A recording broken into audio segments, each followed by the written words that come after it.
I'm at the UCSF Medical Center hooked up to a 12-lead EKG. Now I'm going to compare the results of this test versus the 1-lead EKG on the Apple Watch.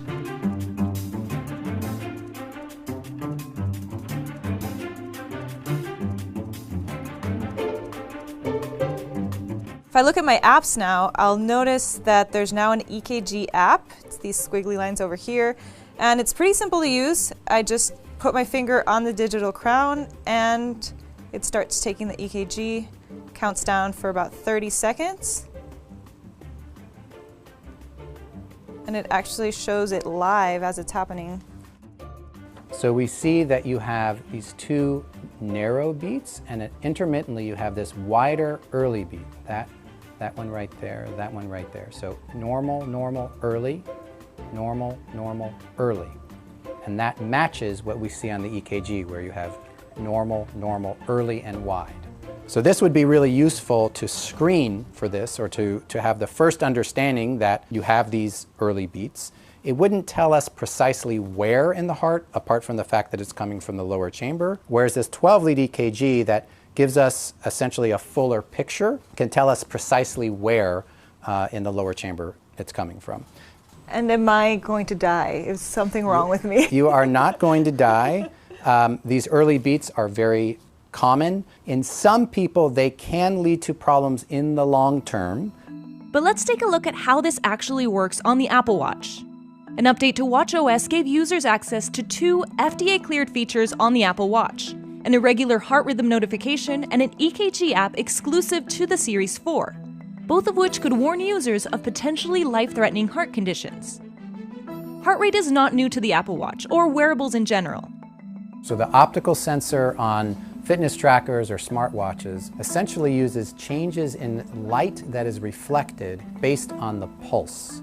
When the heart beats and more blood is pumped into the vessels, more light gets absorbed.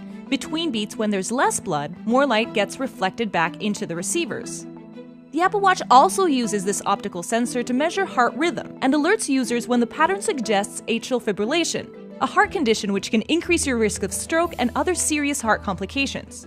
So the heart rate is the frequency of the heartbeat over time, but doesn't tell you anything about the pattern of those beats. The rhythm has more to do with the relative spacing of those beats. But to get a definitive diagnosis, the doctor needs more information.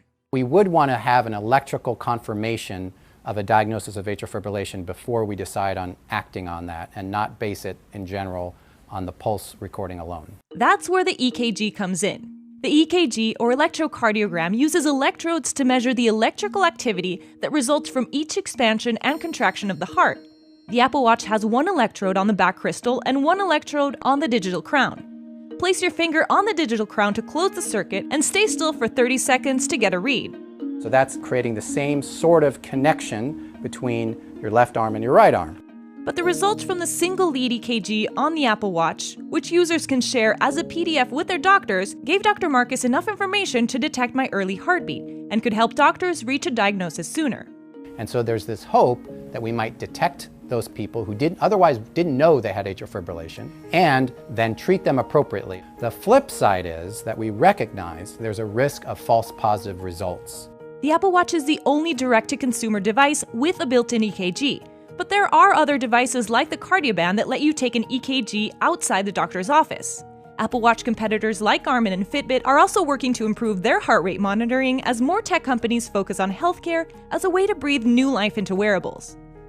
I probably don't have AFib, but I would have never known about my early heartbeat without an EKG. And now I might just have to pay another visit to Dr. Marcus to get it checked out.